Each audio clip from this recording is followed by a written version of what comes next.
अब जूही चावला ने कोर्ट की बेइज्जती की, मतलब जो वर्चुअल हियरिंग थी उसके लिंक को शेयर कर दिया और उसके बाद क्या क्या ड्रामा हुआ आपको तो पता ही है। तो कोर्ट जो है वो भी बहुत ज्यादा पीछे नहीं रहा, उसने भी 5G के केस को जो जूही चावला मैडम ने किया था उसको कैंसिल कर दिया, डिसमिस कर दिया। बस इतना ही नहीं, इसी के साथ 20 लाख रुपए का फाइन भी मारा है। तो क्या कुछ कोर्ट ने कहा और क्या कुछ जनता जूही चावला को ट्रोल कर रही है, इसके बारे में डिटेल इंफॉर्मेशन आपको देंगे आगे। लेकिन दूसरी बात जो मैं बताना चाहता हूं, फिलहाल देखिए भारत सरकार और ट्विटर के बीच में कुछ खास जम नहीं रही है, लेकिन उसके बावजूद जो ट्विटर है वो अपनी हरकतों से बाज आता हुआ नजर नहीं आ रहा। फिलहाल ट्विटर ने भारत के, इंडिया के वाइस प्रेसिडेंट के अकाउंट पर से ब्लू टिक को हटा दिया है। जी हाँ, वेरीफाइड अकाउंट के ब्लू टिक को हटा दिया है, जिसके बाद सरकार का, गवर्नमेंट का इस पर क्या रिएक्शन है, जनता ट्विटर को कैसे ट्रोल कर रही है, पूरी जानकारी आपको आगे देंगे। लेकिन उसके पहले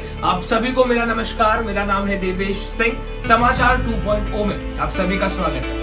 जूही चावला मैडम, अब कैसा है कि जूही चावला शाहरुख खान के साथ आईपीएल टीम जो कोलकाता नाइट राइडर्स है उसको ओन करती है। आप अगर उनको कभी टीवी पर देखेंगे तो वो बस वही नजर आती है और कहीं तो कुछ खास नजर नहीं आती। अच्छा सच बताओ तो वो बस वही नजर आती है, उसके अलावा हम उनके बारे में कुछ खास बातचीत नहीं करते। तो हो सकता है कि उन्होंने लाइमलाइट में आने के लिए ये सब किया, या तो ये भी हो सकता है कि सच में उनको 5G के नेटवर्क से प्रॉब्लम थी। अब एक्चुअली में क्या था और क्या नहीं ये तो आप जज करेंगे। तो आप कमेंट में लिख के बताइए कि आपको क्या लगता है कि जूही चावला ने ये 5G के खिलाफ केस क्यों किया, लेकिन कोर्ट ने क्या सुनाया या कोर्ट ने क्या कहा, क्यों उन्होंने रिजेक्ट किया, उसके बारे में भी जानकारी आपको होनी चाहिए। जो जस्टिस है उनका कहना था कि सबसे पहले तो ये केस ही बिल्कुल अजीब सा है, दूसरी तरफ जो इसके अंदर डॉक्यूमेंट सबमिट किए गए वो भी बिल्कुल भी अनवेरिफाइड है। कई सारी बातें ऐसी भी लिखी हैं जिसका कोई मतलब ही नहीं बनता। मतलब आप सीधे सीधे कह सकते हैं कि ये सारी चीजें सिर्फ लाइमलाइट में आने के लिए,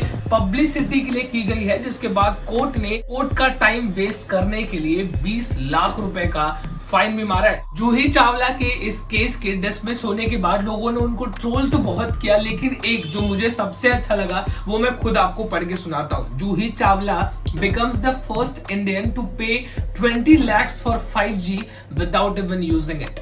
चलिए आपको कुछ दिल्ली के बारे में बताते हैं। मेग अपडेट्स करके एक चैनल है, मतलब एक न्यूज एजेंसी है, एक वीडियो है सोशल मीडिया पर फिलहाल जो कुछ समय से सोशल मीडिया पर राउंड लगा रही है, उसको मेग अपडेट्स ने शेयर किया। उन्होंने क्या लिखा है मैं आपको बताता हूँ। इनका कहना है कि दिल्ली में बस यूं ही ऑक्सीजन टैंकर्स खड़े हैं जिसकी कोई जरूरत भी नहीं है। वो ऑक्सीजन टैंकर्स किसी और स्टेट में जा सकती थी और वहां पर जो लोगों की जान जा रही है ऑक्सीजन की कमी की वजह से, शायद उनकी जान बच सकती थी। लेकिन जो हमारे केजरीवाल जी हैं उन्होंने दिल्ली में फेक ऑक्सीजन डिमांड बना के रखी है कि हमको ऑक्सीजन की जरूरत है, जबकि रियलिटी इससे बिल्कुल भी परे है। वहां पर 11 ऑक्सीजन, आपको मैं वीडियो दिखाऊंगा, वहां पर 11 ऑक्सीजन के टैंकर्स बस यूं ही खड़े हैं। वहां पर आदमी उनसे पूछता भी है ड्राइवर से कि भैया इसकी क्या जरूरत है, वो बोलता है कि किसी को जरूरत नहीं है, बस वहां पर खड़ी। आप सोच के देखिए कि ऑक्सीजन टैंकर्स यूं ही खड़े हैं, अगर उन ऑक्सीजन टैंकर्स को वहां भेजा जाए जहां उनकी जरूरत है तो कितने लोगों की जान बच सकती है। फिलहाल आप इस वीडियो पर एक नजर डालिए।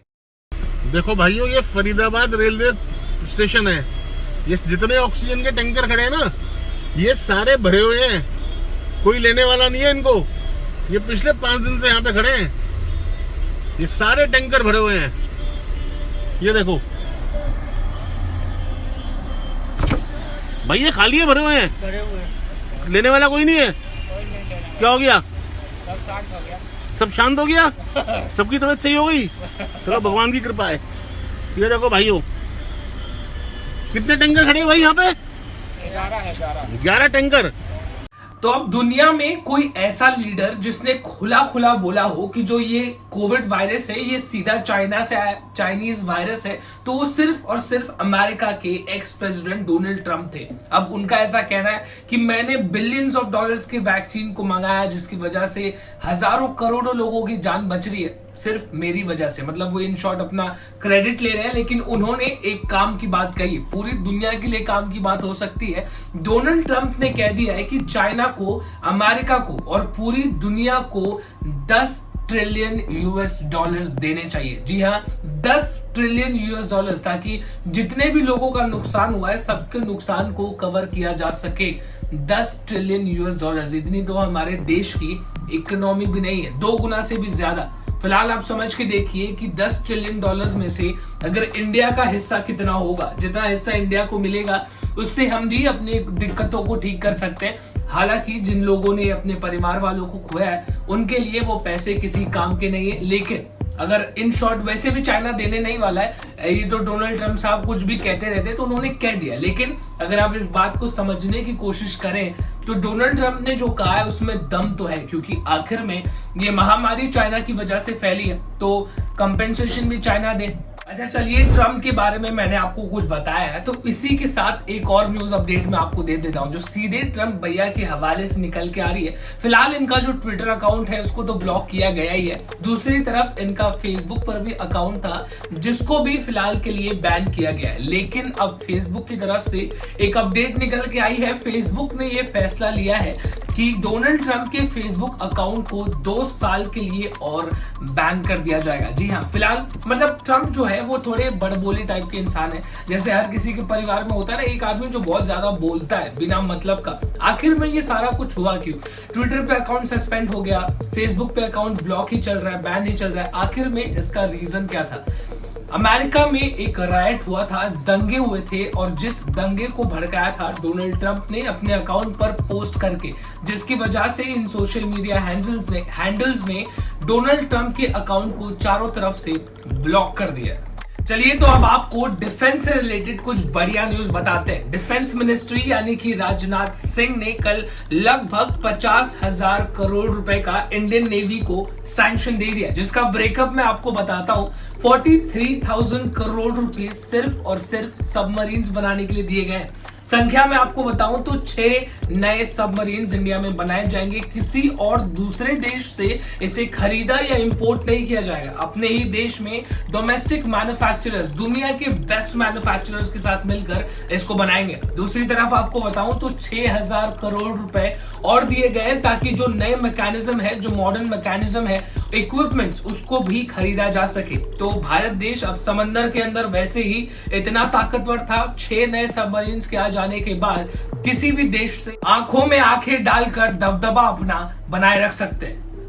कोविड से रिलेटेड अब कुछ इंपॉर्टेंट बात आपको मैं बताता हूं। फिलहाल जो हमारे पास डेटा निकल के आ रहा है उसके हिसाब से जो सेकेंड वेव आई उससे सबसे ज्यादा परेशानी किसी को हुई तो वो गांवी इलाके हैं, जो रूरल एरियाज हैं, उनमें सबसे ज्यादा केसेस देखे गए। अगर सिर्फ मैं पिछले महीने की बात करूं यानी कि मई की, तो जो टोटल केसेस भारत देश में आए उसमें से 53% कोविड केसेस सिर्फ गांव में दर्ज किए गए। पूरे देश में जितने लोगों की जान गई उसमें से 52% यानी कि 52% लोगों की जान गांव से गई है। तो बहुत सारे लोग हैं जो हर बात पे गांव को हो जाते हैं, गांव को चल लेते हैं, तो ऐसा ना करें। आप जहां पर है वहीं पर रहे, क्योंकि गांव में फिलहाल यहां से ज्यादा बुरा हाल है। तो आप जहां पर है वहीं रहे, वरना कोविड के केसेस बढ़ने में आप सहायता जरूर करेंगे। मेहुल चोकसी, वही पीएनबी स्कैम बैंक वाला जिसको वापस लाने के लिए भारत ने अपनी पूरी ताकत लगा दी। डोमिनिका में वो गलत तरीके से घुस गया।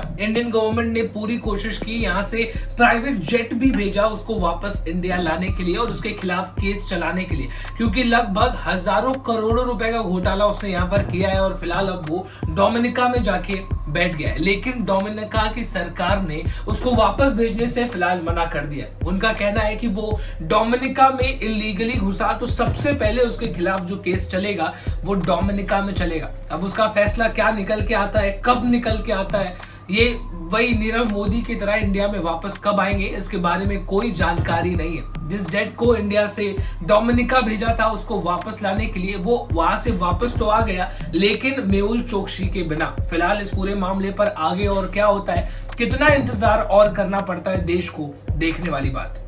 महाराष्ट्र में लॉकडाउन से रिलेटेड कुछ अच्छी न्यूज अपडेट्स निकल के आ रही है जो मैं आपको बताना चाहता हूं। फिलहाल महाराष्ट्र में 5 अलग अलग लेवल्स डिसाइड कर दिए गए। अब आपका डिस्ट्रिक्ट जिस लेवल पर आता है उस हिसाब से रिस्ट्रिक्शंस आपके ऊपर लगेंगे। फिलहाल मैं मुंबई के बारे में आपको बताता हूं। मुंबई में अगर मुंबई जो है वो लेवल 3 पर आता है। लेवल 3 में क्या होना चाहिए कम से कम 5 से 10% केसेस डेली रजिस्टर होने चाहिए तो आप लेवल 3 पर आएंगे।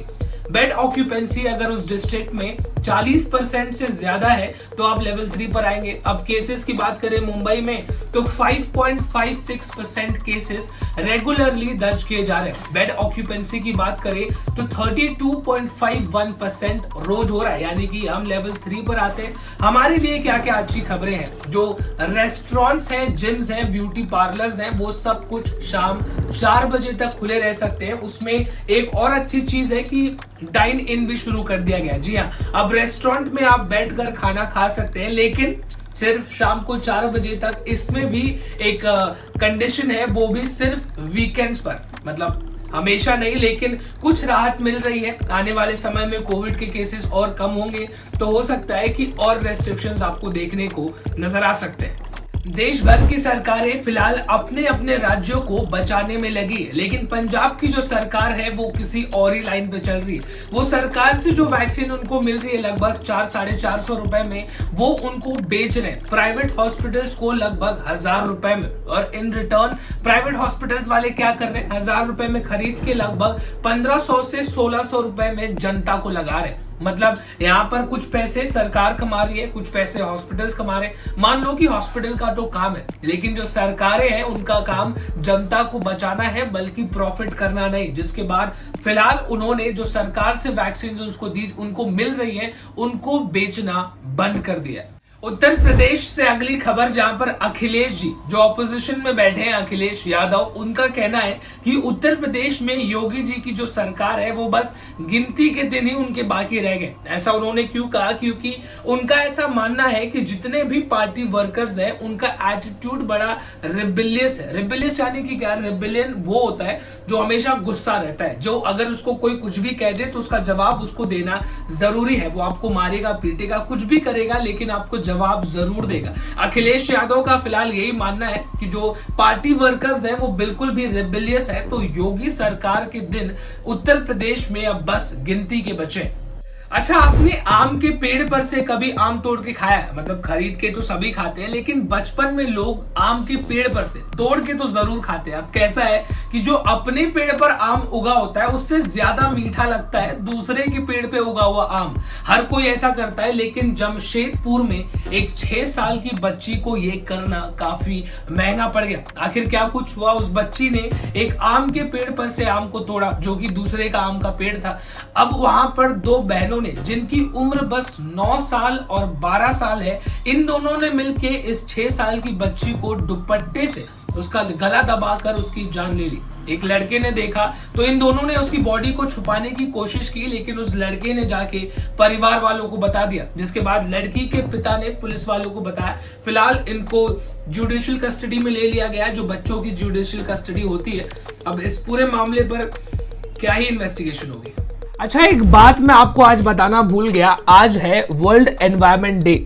अब सच बताऊं तो मैं भूला नहीं, मुझे भी नहीं पता था, जस्ट अभी अभी पता चला है। लेकिन एक आइडिया आया है, हम सब एक काम करते हैं। अब जैसे कि हम सब घर से बाहर तो नहीं निकल सकते, ज्यादातर लोग, तो एक काम किया जा सकता है। हम एक काम करते हैं कि अपने अपने घर के बाहर, एटलीस्ट घर के बाहर एक नया पौधा, एक नया पेड़ खरीद कर लगाते हैं। अगर आप बाहर कहीं लगा सकते हैं तो बहुत अच्छी बात है, लेकिन नहीं लगा सकते हैं तो एटलीस्ट अपने घर के बाहर एक नया पेड़ लगाते हैं। हमको मुझे लगता है 2-4 लोग देखते हैं, तो देखते हैं उनमें से कितने लोग लगाते हैं। अगर आप लगाने वाले हैं पेड़ तो कमेंट में लिखकर जरूर बताइएगा। एक और चैलेंज है लॉकडाउन के दौरान पेड़ ढूंढना, लेकिन कोशिश कीजिएगा, अगर मिल गया तो अच्छी बात है। चलिए अब आपको आज की आखिरी न्यूज अपडेट से रूबरू कराते हैं। शुरुआत में मैंने आपको बताया था कि इंडिया के वाइस प्रेसिडेंट के अकाउंट को ही ट्विटर ने, जो उनका वेरीफाइड था ब्लू टिक, उसको हटा दिया।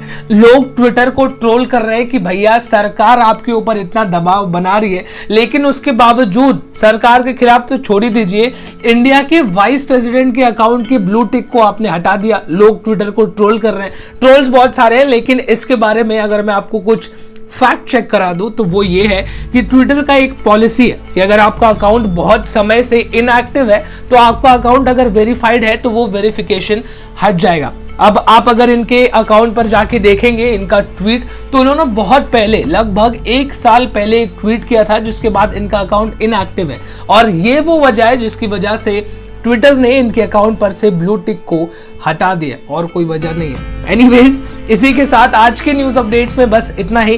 कल या आज शाम को आपसे फिर से मुलाकात करते हैं, तब तक के लिए इजाजत दीजिए। This is me Devesh Singh signing off. जय हिंद।